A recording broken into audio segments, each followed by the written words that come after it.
Bonjour Omar. Bonjour Rachid. C'est un nouvel horaire aussi pour vous, dans la matinale. Ramadan oblige. Hein? Oui. Écoutez, en tout cas, on vous le souhaite magnifique ce Ramadan. Merci. On va parler de l'industrie aéronautique.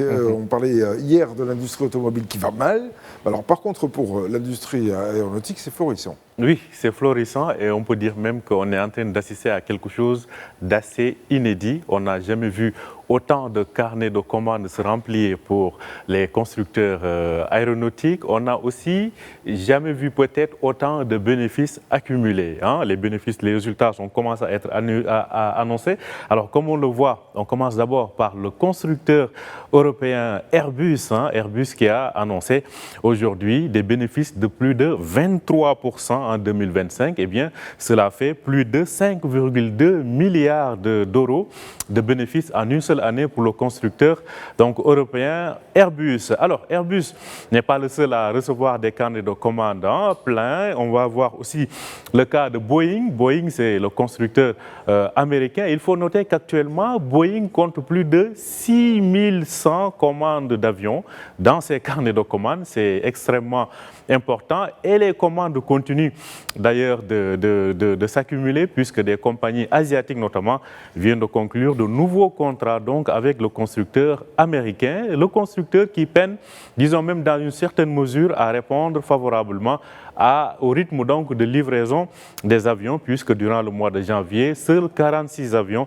ont été livrés à ces donc clients. Autre chose à noter, au-delà des deux constructeurs, c'est le français Safran qui construit les moteurs d'avion pour ces deux grands constructeurs que sont Airbus et Boeing. Eh bien, Safran a eu des bénéfices, comme vous le voyez, de 3,2 milliards d'euros en 2025. Et ceci en dit long donc sur les perspectives pour ce constructeur qui annonce certainement, et qui a annoncé d'ailleurs, il faut le dire, des ambitions beaucoup plus importantes pour les 2 années à venir. C'est dire donc, Rachid, dans le monde en tout cas de l'aéronautique, tout se porte bien, on roule à plein régime. On roule à plein régime et à toutes les altitudes, si j'ose dire, parce que effectivement, si les constructeurs sont en forme, c'est bien parce qu'ils reçoivent des commandes de la part des compagnies aériennes qui elles-mêmes vont bien. Oui, les compagnies aériennes vont bien, d'ailleurs on le verra tout à l'heure, mais il faut aussi noter que pour ce qui est des constructeurs, il y a ce problème de livraison des avions qui se pose.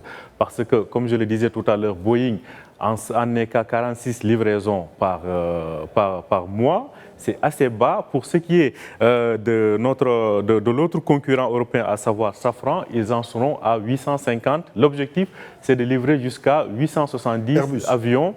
Je parle de Airbus, bien évidemment. Oui. Bon, Safran, c'est le constructeur d'avions, de moteurs. Safran est à plus de 1800 commandes actuellement.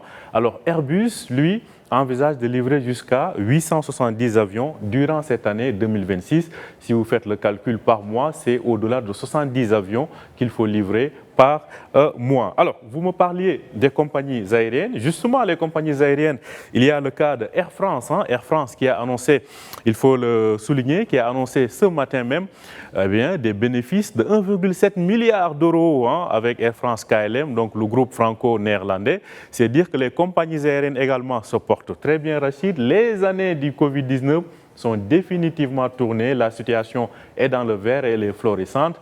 Autre chose à noter, selon l'IATA, c'est l'Association internationale du transport aérien, eh bien, on s'attend à plus de 40 milliards de bénéfices pour les compagnies aériennes en cette année 2026, Rachid. Oui, alors est-ce que oui ou non on peut dire ce matin, et eu égard à ce qu'on vient de voir, les chiffres de Air France, ils sont historiques, paraît-il. Alors est-ce qu'on peut considérer que la page Covid est définitivement tournée pour les compagnies aériennes? Oui, comme je viens de le dire, c'est derrière nous. On avait connu cette immobilisation des avions durant la parenthèse Covid. Eh bien, après, donc, on peut dire 5 à 6 ans après cette parenthèse douloureuse pour le monde de l'aérien, aujourd'hui, on est passé à une autre étape. Et cette étape, eh bien, c'est l'étape des bénéfices. Et il faut dire même que les compagnies aériennes estiment pouvoir faire beaucoup mieux si on leur livrait des avions beaucoup plus rapidement. Mais là, on en est à une sorte on atteint un peu la taille critique en termes de livraison.